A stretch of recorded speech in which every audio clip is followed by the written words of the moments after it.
Welcome everyone. My name is Dennis Kim. I'm the Concertmaster of the Pacific Symphony. And today I have a very special guest, fellow violinist, fellow athlete. Robert Schumitzky is my special guest. Welcome, Robert.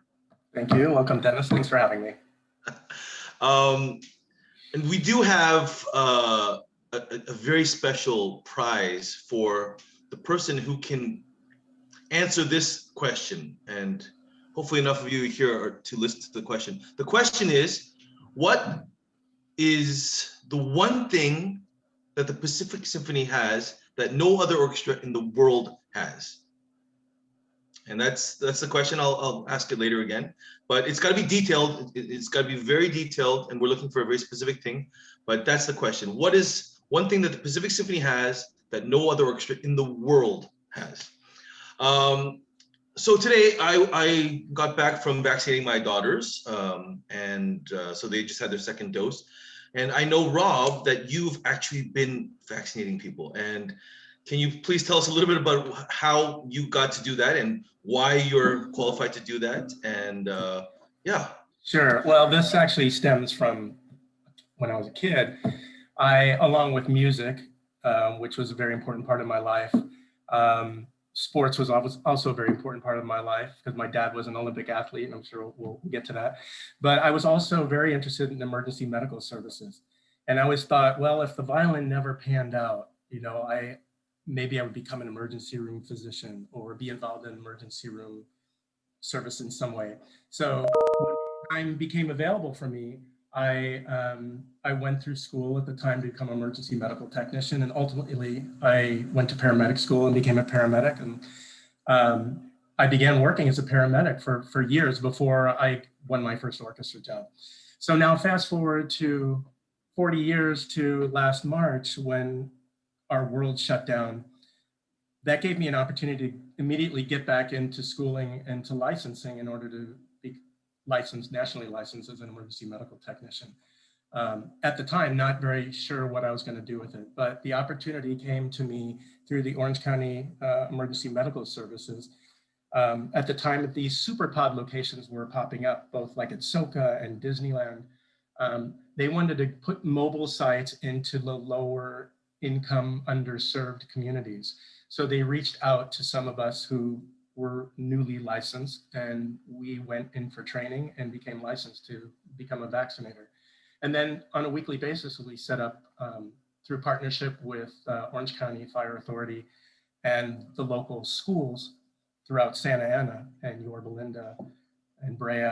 We set up these mobile sites and began vaccinating all the people that would just walk in. So that's kind of how that came about. Oh, it's amazing. It's amazing because during the pandemic, people were stuck at home and people were depressed and just sitting at home eating. And when I found out that you were training and then you got a license to do this stuff, I was like, my gosh, it's very impressive. And thank you for all your hard work during this time. And everybody, really just about everybody at the time, and we started doing this back at the end of January, first part of February, everyone's just so thankful. It's just so amazing. I mean, people, they were crying as they're getting these vaccinations, early on. So it really is. And the medical director who was in charge of this whole operation, he was the kind of, he had the attitude of just got to get people vaccinated. Let's just get as many people vaccinated as possible. Oh, that's amazing. I really enjoyed that. Right. So tell us a little bit about yourself. Are you originally from California? How did you end up in Southern California? So no, I'm originally from St. Louis, Missouri. I have 4 sisters that still live back there and their families. We grew up with music in our schools. We had music in our grade schools, and we had the symphony giving assemblies on a regular basis, and we had to choose instruments as young kids. I chose the violin and excelled pretty quickly. We have a youth orchestra there that Leonard Slotkin at the time was the music director of, because he was the assistant conductor of the St. Louis Symphony. Ultimately, Gerhard Zimmerman took over the leadership of the youth orchestra, and we did a couple of tours to Europe. And then I was off to music school, to New York, and to Juilliard, and to summer camp up in Meadowmount, which is a music camp for strings in upstate New York. And when I came back after graduating college, this is that time period where like, I knew I wanted to play in an orchestra. That was really my dream because I grew up listening to the St. Louis Symphony and going to concerts every Saturday night. So, when I came back, we didn't have orchestra rep classes at the time like they do now. So I started studying with the then concertmaster of the orchestra, who you might know, Dennis, Jacques Izraelevich, who ended up, he left St. Louis and became the concertmaster of the Toronto Symphony. And I worked with him for years. We just went through all the standard repertoire to prepare me to take auditions. And it was during this time that I was doing the medical thing at the same time. So my first orchestra job was in Columbus, Ohio with the Columbus Symphony. And then I had a pretty incredible opportunity. After my first year there was a violinist in the orchestra in St. Louis who was in a car accident and injured her arm. And they weren't sure if or when she was going to be able to come back. So they had an audition for a one-year position that I won. So I moved back to St. Louis, and that 1 year turned into 4 years for me. And that was really the time frame that I was cycling through repertoire and really learning what it was like to play in a real orchestra.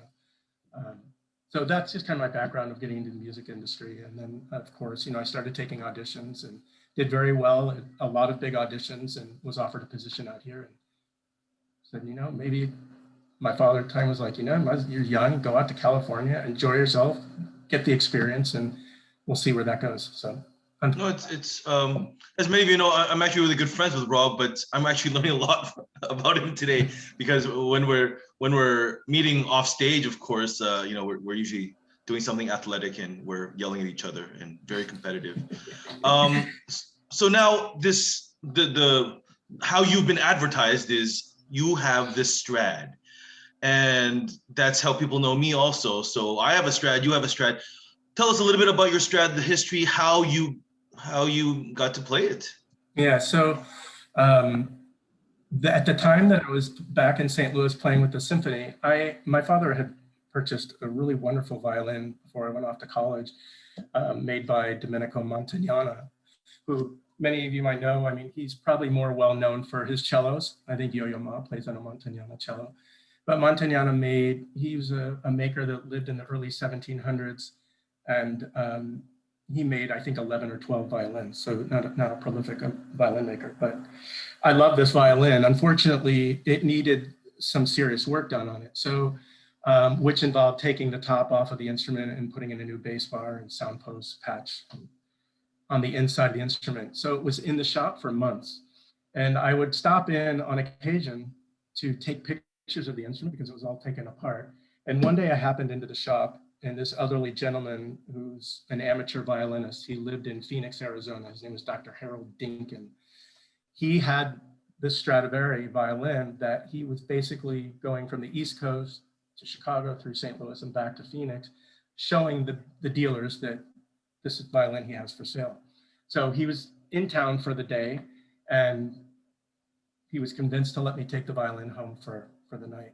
And the next day I was like, what well, how do you even go about getting, I don't want to let this instrument go. I mean, what do we have to do? So luckily he was the kind of man who wanted somebody up and coming in their career to have the instrument, which was good because I think as well, a lot of people today, these instruments don't end up in the hands of musicians. So that was lucky for me. He was willing to wait, I think it was almost 8 months, to figure out how we're going to do this because the violin that was being repaired had to be repaired, and we had to find a way to sell it. And once that happened, we had a family meeting, and is there any way my sisters would agree to maybe borrowing against a future inheritance, and then there was an additional amount I had to borrow. So it was a little tricky puzzle, but now looking back on it, it really is the greatest thing that ever happened. No, it's amazing story. And what year is it? And I know you have some pictures and stuff. So the violin's made in 1694. So Stradivari, between the years of 1690 and 1700, he experimented with dimensions of the violin that were slightly different than a standard violin today and your violin. So in lay terms, what it basically means is the body of the instrument is a little bit longer and maybe a little bit narrower. So the string length is longer, so you have to get used to a little bit the spacing of this of the strings a little bit different. So that's basically it. It was written, and that's called his long pattern period. And yeah, it was owned by, its most prominent owner was of Czech descent. His name was Karel Halir. He was the second violinist in the Joachim Quartet, and actually I think Alexei has a picture of the quartet. It's always funny to look at these pictures from the late 1800s. If he can put that up. So you can see on the left, I mean, Joachim looks kind of like Brahms, actually. Yeah, I thought it was Brahms. And I don't know how they played sitting that close together, but so Halir is the one on the right, you know, with his head turned towards the camera, and that's my fiddle there, in his hands. And he played in the quartet in late 1800s to the early 1900s. And then the claim to fame that the instrument really has, I mean, they all have such incredible provenance and histories. But this violin played the world premiere of the current version of the Sibelius Violin Concerto in 1905, with Halir performing and Richard Strauss conducting in Berlin. Someone has already won our quiz. Gene, you'll be notified of your prize at the end of the Zoom, of course. It is true. Pacific Symphony, to the best of my knowledge, is the only orchestra in the world that has two Stradivariuses being played, not owned by the orchestra. So as many of you know, the New York Phil, the LA Phil, the Berlin Phil, they own a few Strads, so their concertmasters, principals use those instruments in the performances. But Rob and I both, Rob owns his and mine is owned by a sponsor. So I believe we're the only orchestra in the world that has two Strads in the section that are not owned by the orchestra. And you know, me and Rob, we joke all the time when Carl asks for more, and we're like, there's two Strads in the section. You can't offer more, especially during Corona right now. There's 4 and 5 of us playing. And he's like, a little more. I'm like, no, that's it. You get two Strads. There's never gonna be more. Now, I will say, I don't know. I've never heard you complain about your instrument, but I mean, mine's kind of finicky. And a lot of the old Italian instruments are finicky, especially out here. When it gets very dry out here, the instrument, it gets more difficult in some ways. But no, for me, that was one of the reasons I picked it, because it was not as temperamental. I knew I was traveling a lot of airplanes. Right. So some violins, when they take 3-4 days to adjust, and it's just horrible. So my violin is less finicky. But yeah, I think it's an amazing thing, especially the last few weeks when you're sitting right behind me. There's 4 or 5 of us. I've thought about that on a number of occasions, actually. Like, my gosh, we're actually sitting with we're sitting with very reduced numbers of musicians, and we've got world-class instruments here. Yeah, and it's amazing because every time a soloist comes through, they ask to, and especially the ones who have Strads, they're like, wait, do you guys have 2 Strads in the orchestra? That, they can just look, and it's yeah, I think it's really interesting, and I think the audience and the orchestra, I think, are proud that these instruments are on stage. I mean, there are a lot of nice instruments on stage, but to have 2 Strads, it's amazing. I know, like myself, I know you're married to a cellist, and during the opening of this pandemic, I know that you performed something, and yeah, set that up for us, please. Well, so yeah, we, like a lot of my colleagues and yourself, we were thinking at the beginning, what can we offer? How can we stay relevant? What can we provide to the orchestra? And people started doing these at-home videos, and of course, my wife and I, we put something together and recorded this little Vivaldi movement from a Vivaldi duo called Il Pastor Fido. I think it's the 3rd movement or 4th movement that we played. Sorry.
listening. We miss you. Bye-bye.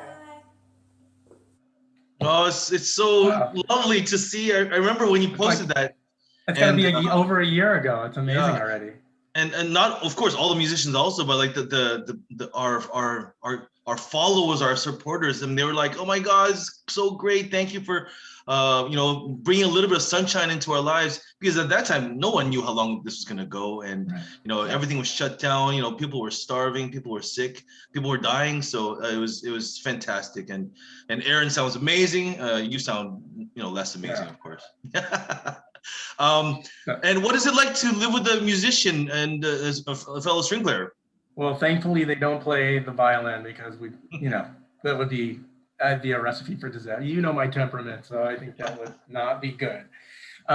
She's wonderful. I think the world of her, and she did very well. It's been probably over 10 years since we've had a cello audition, but she was a runner-up for that position. So we've had her playing in the orchestra for quite a while whenever we need extra players. It's like your wife. And it's great. Yeah, she's great. I always say she's the real musician in the house. So now this is a question that some of my students have asked, and they look down the section and say, some people are very animated when they play, and some people are a little bit less. What's the difference? And do you train, or does the conductor like this, or do you like certain ways? What is your opinion, and why do you play the way you play? Well, that's very interesting. To be part of an orchestra, part of a team, but standing out somehow. And how do you kind of harness that? Music, like yourself, I've always been very passionate about music. You see how passionate we are, whether we're playing golf or racket sports. It's part of our DNA that we have that love of what we're doing at the time. For me, I guess I have to maybe tone it down a little bit in an orchestral situation, because you don't want everybody focusing on one person. But I in some ways disagree. I mean, I think that we are a team and we have to have some kind of uniformity with the same bowings and being the same part of the bow. But I think that we're not in the army. I don't think that, and in my opinion, I don't think that's what Carl wants. I think that, being 100% committed, involved. And again, it's not only physical, of course. Some people can be 100% committed and involved and be less active. But for me, I think, as long as it's genuine and sincere, I think that a movement is fantastic.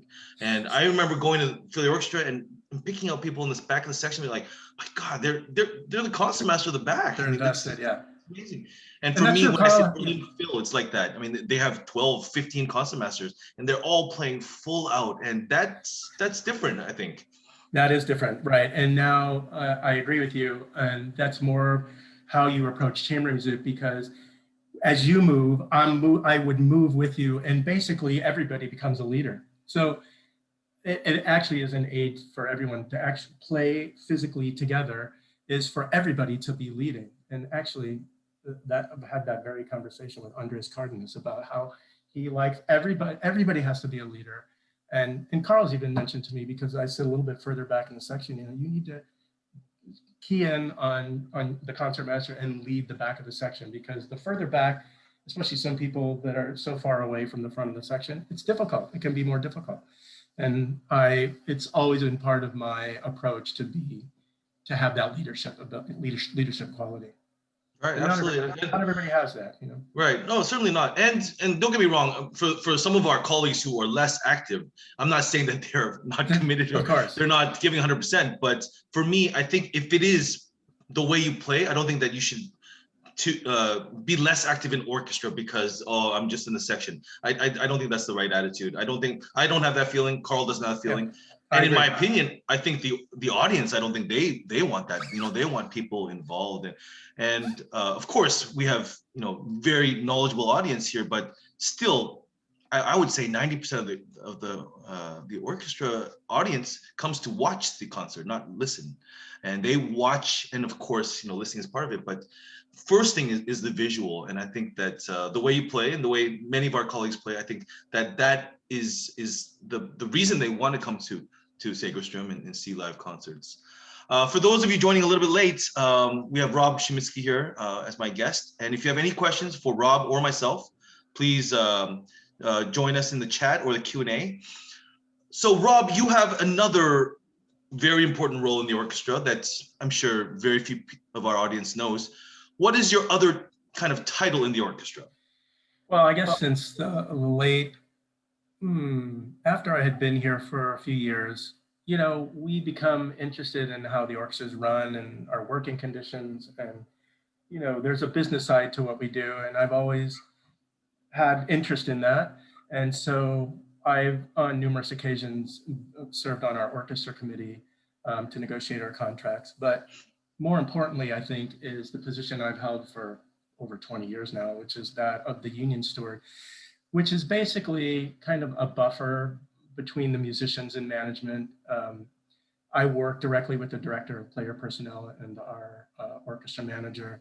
You know, if things come up in the workplace that people complain about, whether it's sound issues or spacing of, you know, things, and also the governance of our contract, knowing our contract very, very well to make sure that not only our management, but that we follow all the rules that we've agreed to.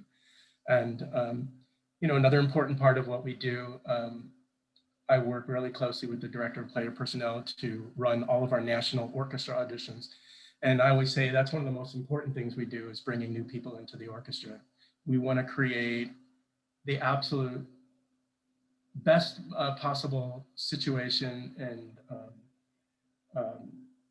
help to people that are traveling here from all over the country, all over the world, to have a good experience and feel like they have the proper opportunity to play their best. And that starts with, you know, how we deal with people when they all show up and how we put them in rooms and bring them on stage and whatnot. But that's one of the, I feel, one of the most important things we do, one of the most important jobs I do. Absolutely. And well, currently your other title is answering my calls and texts about when the next COVID test is, because it's hard to keep up. But yeah, Rob's the guy that if you have a question and you don't want to go to management and embarrass yourself, you ask Rob and he'll text you back. He's the guy. Without mentioning any names, any funny stories, requests, concerns, complaints that you've had from musicians over your 20 years?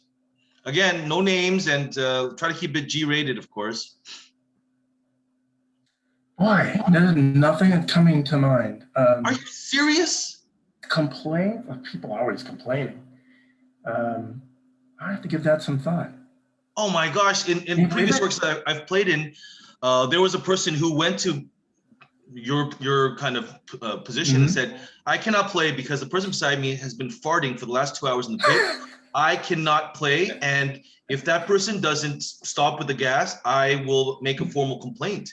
And of course, you know, that spread not only the gas, but that story spread, and it was just the funniest thing because that guy was like, so in the pits, of course, it was probably a nutcracker or something, but like just 2 hours of nonstop farting. I don't know if we can say that online these days. Yeah, I don't know. It's probably right on the border, but none of those kind of stories, huh? Wow, I'm surprised. Not that I can think of. Wow. If something pops into my mind, I will fly out with it. But then I'm sure you have funny audition stories. Again, no names, but there must be incredible stories. Oh my gosh. Yes, there are a couple of great audition stories. We had a violinist come in, and you may have heard this story, but this was a few years back. And, you know, we'd be like, we were in the, we had a set order that the things were going to happen. And here's banjo, by the way. So we're going to start with the concerto. And the violinist personnel manager said, you know, the candidate doesn't have a concerto performance. So, fine, let's start with the Beethoven excerpt.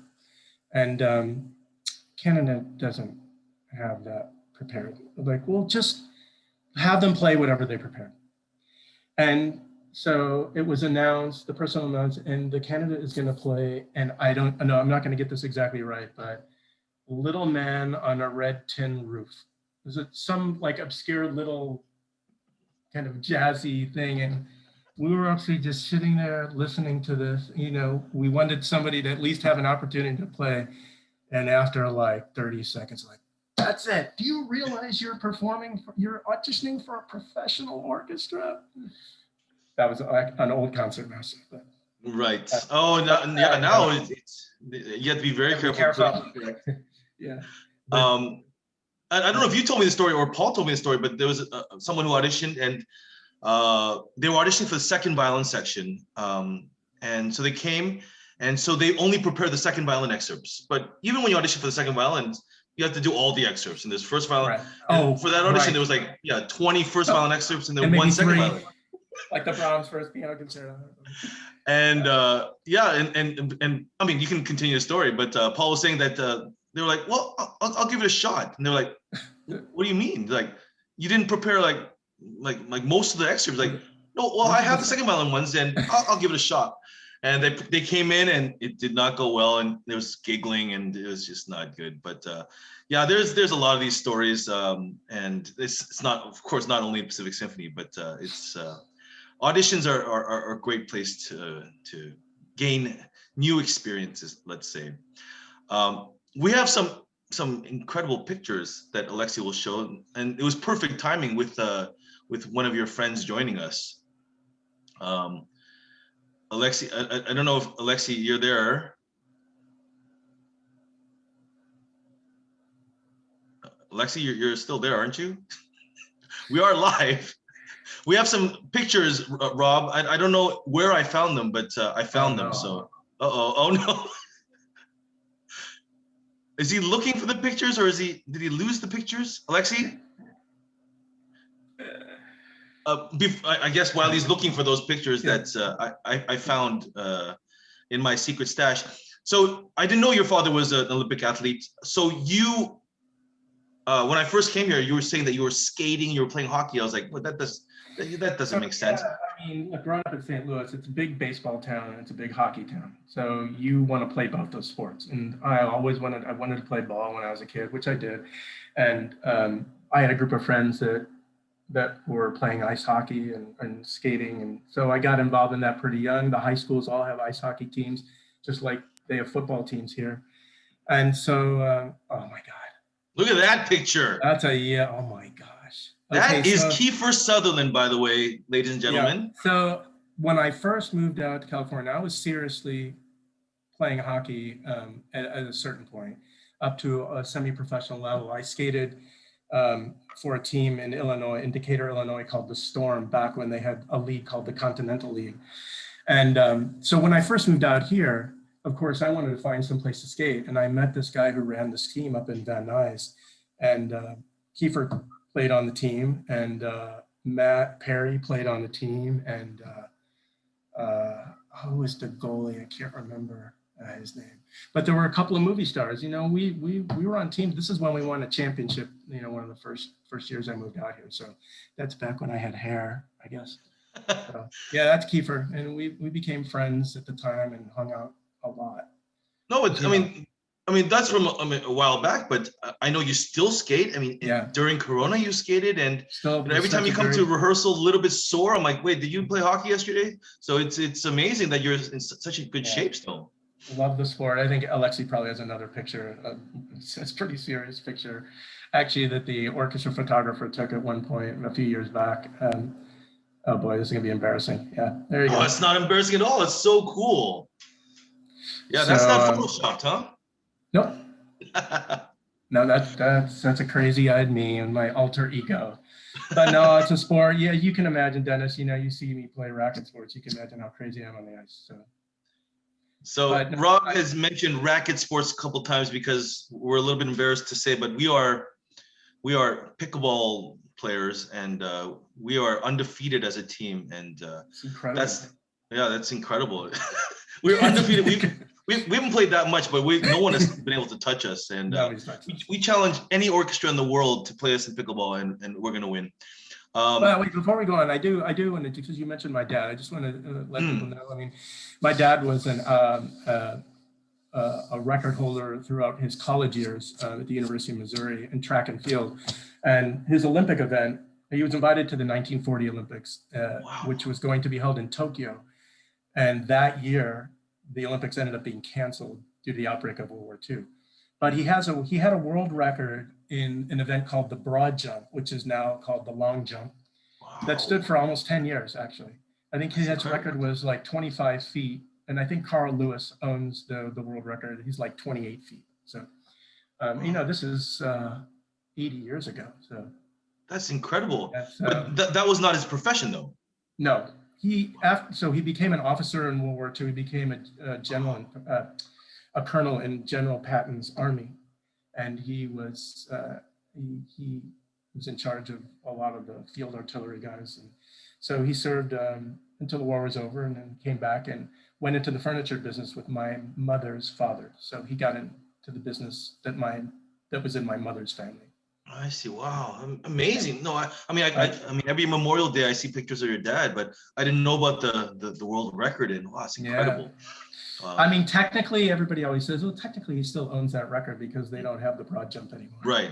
No, I'm going to say that that's true. Your dad's a world record holder to the day. I'm not sure I could jump 25 feet. I mean, that's a long way. Mr. Lambert has a question. Asking as a non-musician, how do you travel by air with $1 million+ Strad?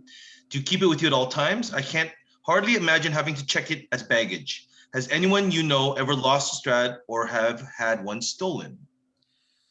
Strads are stolen. First of all, yes, we don't ever travel on an airplane without the instrument with us at all times. That goes without saying. Instruments have been stolen. Actually, I was just telling this story to one of our colleagues. I was just recounting the violin that Josh Bell plays, which is the ex-Huberman Strad, which was stolen from Huberman in Carnegie Hall during a concert backstage. And the violin actually was missing for almost 50 years until on the deathbed of the man who stole the instrument. I think his name was Julian somebody. He confessed to his wife that he had this instrument. It's actually pretty amazing that he was able to keep that a secret for 50 years. Because he played on it. He was an amateur musician. He played on the violin. He let other people play on it. Right. Well, I mean, the story I heard was that he was actually even an ex-student of Huberman. And so he was just backstage and, you know, everyone had, you know, he was allowed in. He wasn't like a stranger. And when it went missing, I think some of the other students were like, but that guy just took it.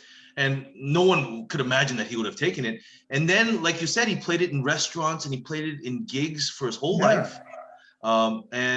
But to answer your question, Mr. Lambert, you can never sell an instrument like that because there's so much paperwork and there's so many, it's so documented. So Rob's or my violin, I mean, there's no way you can steal it from us and then sell it. But you can steal it from us and play it until keep it, yeah. Or maybe you can sell it, you know, for $10. But yeah, but that's yeah. So it's definitely violins have been stolen. Violins have been lost. Lots of famous stories of Lynn Harrell leaving his cello in a cab.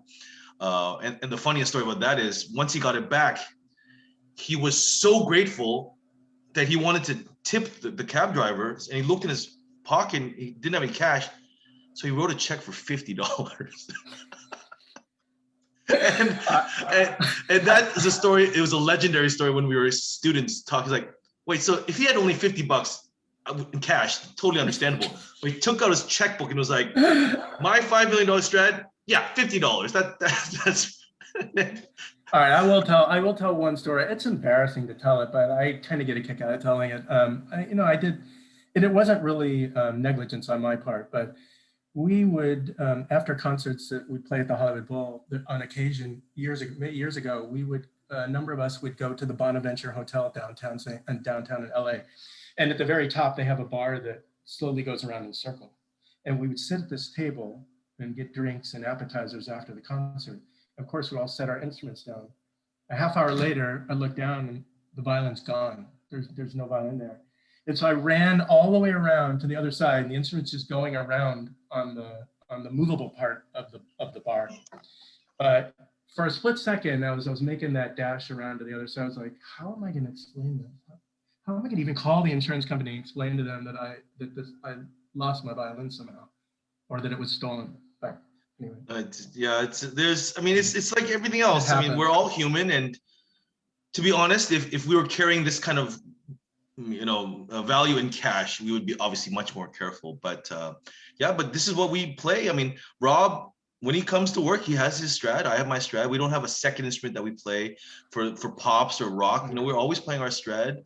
And to answer your question about flights, there are stories about certain airline staff who are very, very strict, and for whatever reason will not allow you to bring your case on. So Victoria Mullova actually took it out, had it in a plastic bag, and carried it on her lap. I mean, these are short flights within Europe, and you see her coming off the plane in a plastic bag because they made her put the case underneath the plane. So, and there's a lot of stories of people just say, okay, I'm not going to take this flight, and I'll go on another airline. I'll pay the difference. I have funny stories, of course. When I lived in Finland, and Finnish people in general are very educated about music and about. I mean, they're very educated. And I was going through the airport, and the guy said, "Can you open up your violin?" I opened it up. He was being a little bit rough, and I was like, "Can you be careful now? It's it's a $5 million violin." He's like, "Excuse me, I'm a musician. Can you not exaggerate? I play the drums. Don't say 5 million." I'm like, why would I say 5 million if I was exaggerating? I would say 50,000. That's an exaggeration. But there are stories like this, of course, all the time. And traveling is, we are always worried when we travel because you never know when you're going to come across that one person who's, you can't bring it on. It's too big. It's too wide. It's too heavy, whatever the case. So, but did you bring your violin for the China tour? Did you bring your Strad? That's one trip I did not bring my Strad on. Right. When we went to Europe in 2006, I did bring it. Just for everybody that knows, I mean, all our stage personnel handles all of our instruments, so I fully trusted we have these instrument trunks that are literally 10 inches of foam around our cases. But God forbid something actually did happen. The insurance company just said if you don't need to take it over there, it's not worth it. I didn't even realize that was the case. But when I played in Lebanon, yes, when I played in Lebanon. I came out and I played the concerto, and the conductor said, "Wait, did you bring your Strad?" I was like, "What do you mean?" He's like, "I don't think it's insured in Lebanon." I was like, "You should have told me that before." So it was very fun.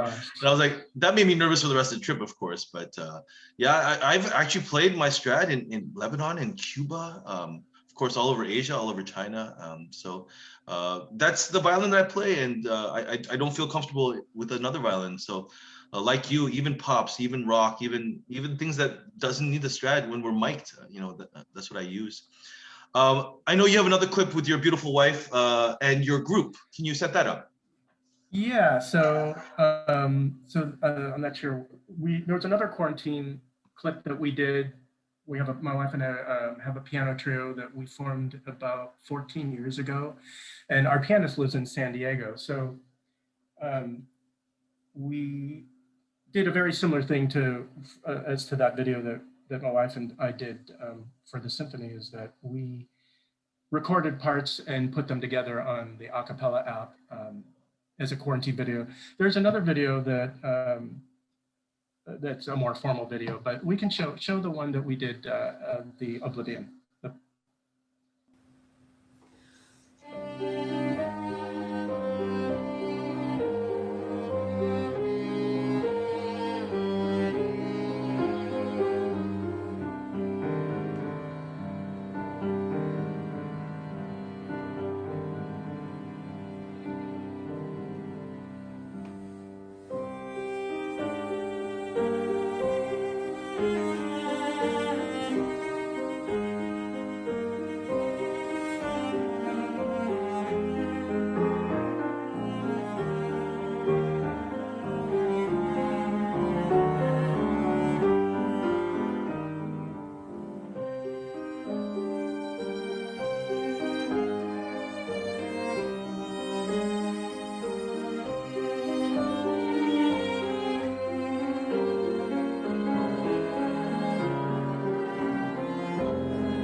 Oh, beautiful. Gorgeous playing. This is great. She's a wonderful pianist. She works with singers down with San Diego Opera, and she lives in San Diego with her family. And she's wonderful. And we have a few questions about that arrangement. First of all, who did the arrangement of Oblivion? I think that's Piazzolla's. Or I believe so also, but I didn't want to say. No. Yeah, no, that's his arrangement. I think that Piazzolla probably arranged Oblivion for every instrumentation, harmonica and kazoo, 7 violas. I mean, it's his most popular thing. So, and again, I love when you guys play it, but you understand because of people like you, every high school, junior high, elementary trio wants to play this. So when I, get my coaching assignments from this group in locally, you have 8 piano trios and 6 of them want to play Piazzolla. I'm like, you gotta start with Mozart, start with Beethoven. No, but we like Piazzolla. It's so nice. It sounds nice. But no, Piazzolla is fantastic, and you guys played it beautifully. Thank you. Thank you so much. So we have some other pictures. I mean, now that we all know that your dad's an athlete, we have some athletic pictures also of you. I don't know if. Oh, here we go. Here, oh my gosh, who is that? Really? Look what I did. Look where I found that. What do you think about that, Rob? So this is, oh my gosh. Oh gosh. This is in Utah. I think at like Snowbird. I had a neighbor of mine when I was living in St. Louis from New Zealand. His name was Rex Moore. He actually played rugby for the All Blacks, and he was an avid skier. Yeah. And so we made a couple of ski trips, and this is one of our ski trips to Snowbird in Utah. Wow. Yeah, I'm going to just say I'm probably about 24 years old there. And there's one that's a little bit more recent, I believe, still on the slopes.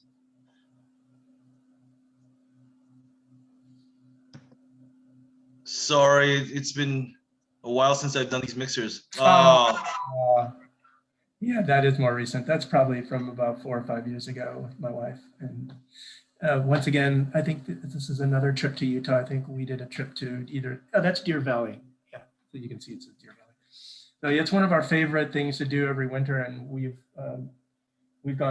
had a ski trip every year except for this last year. Right, exactly. Last 10 years. So yeah, we love skiing and anything winter sports. Right. And now that Corona is basically going to be over in a few days, what has been the most difficult thing for you, and what has been something that has been a blessing in disguise during Corona? I think the work that we do has been to lay the groundwork for us to be able to be together on stage. Is on one hand, you realize it has to be done, the distancing and the masks and the cubicles, but it's really not the way we're meant to perform. And I can't wait till we can be back on stage again with partners sitting on a stand and shaking people's hands and giving people hugs. And I think that's been the hardest part. I mean, we've been forced to perform in an environment that we have to, but it's just not, it doesn't really work for us. And I really look forward to, and I think we're going to get there. I think we'll be there soon. And the other part, and the other thing? No, any blessings in disguise during Corona? Well, you know what? I'm going to stay on the same line. And I was going to mention this to Carl, and I'm sure you know this too, but the way we've actually been performing in small numbers has made us all better musicians, and it's made the orchestra better. It really has. We have all had, when you're playing Beethoven symphonies, Haydn symphonies, and everything else that we've been performing with 5 violins, there's a responsibility there. And I think that's made us all better listeners and more believing that we are important, that we have, a say in how the orchestra sounds versus being one of 36. And I've always still feel that way, but I think a lot of people probably don't. I feel like, to take up a seat, to not be able to have an input is not the way I operate. So No, I fully agree with you. I mean, we did one Traviata rehearsal with 3 first violins, and yeah, I don't remember one time during that rehearsal that Carl said, "Can we have more from the violins?" And everyone stepped up during this time, and not only came prepared, over prepared, but in every rehearsal, because rehearsal time was limited, we didn't have time to have breaks and stuff, so we were squeezing everything into 90 minutes, and so everyone was giving 100% in every rehearsal, and of course every recording and performance. So like you said, I think everyone did get better. I think that we're taught all the time to listen, but now we're taught a little to use our eyes more this time, because sometimes we couldn't trust our ears because we're so distant, and to watch more, to feel more. I think this was, like you said, a chance for all of us to get better, and we'll use these skills going forward, definitely. absolutely, totally agree. And in this past 20, well, how many years you've been in the orchestra, what are some highlights for you personally and for the orchestra, artistically speaking? Well, our European tour was really, in 2006, was really amazing. I'll always remember a concert we played in Cologne, a beautiful concert hall there. We played Lebanon, and it was just, we'd never performed like that before. That was that trip was a highlight. And of course, playing in Carnegie Hall a few years back was also another big highlight and a big step for the orchestra. And hopefully, and we've mentioned this, that we can get back to doing some of these things. I mean, they're important for the growth of the orchestra. It makes the orchestra better. I remember when Cleveland Orchestra was on the tour here a few years back and played in our hall. And I can't remember the name of the CEO at the time, but he met with some musicians in the board, and we had a Q&A, and I actually asked a question that I knew the answer of, but I asked him in front of Carl and John. I said, what's the benefit of your orchestra touring? So, I mean, you have a residency in Florida, you tour constantly. He says, we don't really make any money touring, but it makes our orchestra better. And I've been on a couple of tours when I was in St. Louis, and we've done a few tours. It really brings the camaraderie that you have in the workplace is great, but when you live and eat and socialize after concerts together, that actually is an aid to propelling your orchestra forward, and trusting and, musically and learning about people. We bring that all on stage with us. And I really believe that makes us a better orchestra. And hopefully we'll get to experience some of those things in the future.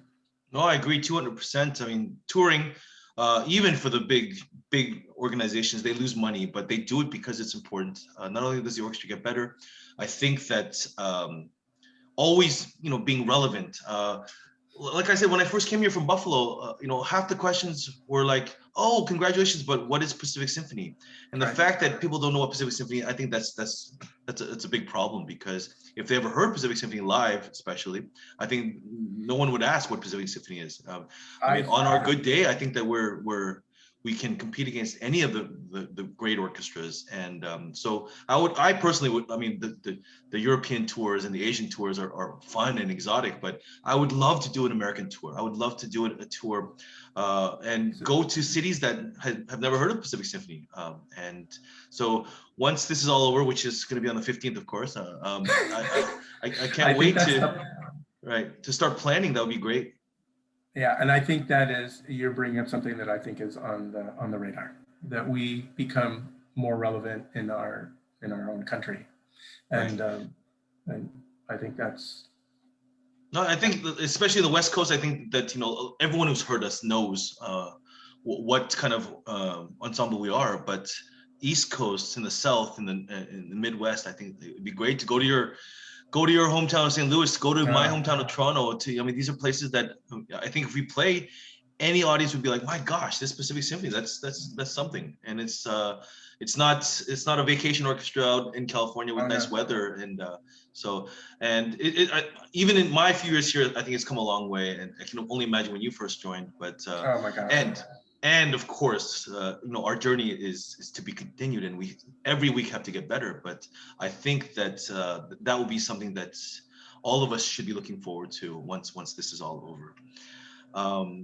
And I ask all my guests this actually. Why is the Pacific Symphony special? Why is it somewhere that you like to work, first of all, and why is it different than other orchestras? You know, I think that for the most part, the camaraderie that we have and the respect that we have, it's a young orchestra.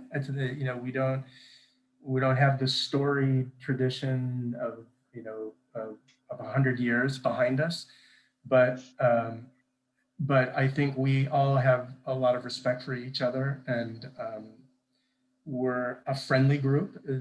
My wife who comes in, and maybe your wife would say the same thing. People say hello to me. I'm like, not used to that in other orchestras.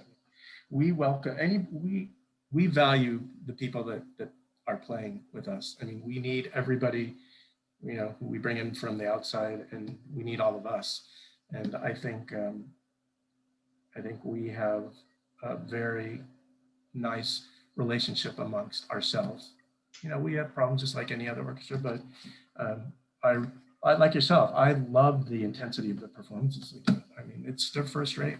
They really are. Right. That of course comes from the leadership. I mean, Carl is that intense in every rehearsal and every concert, and that obviously impacts all the musicians.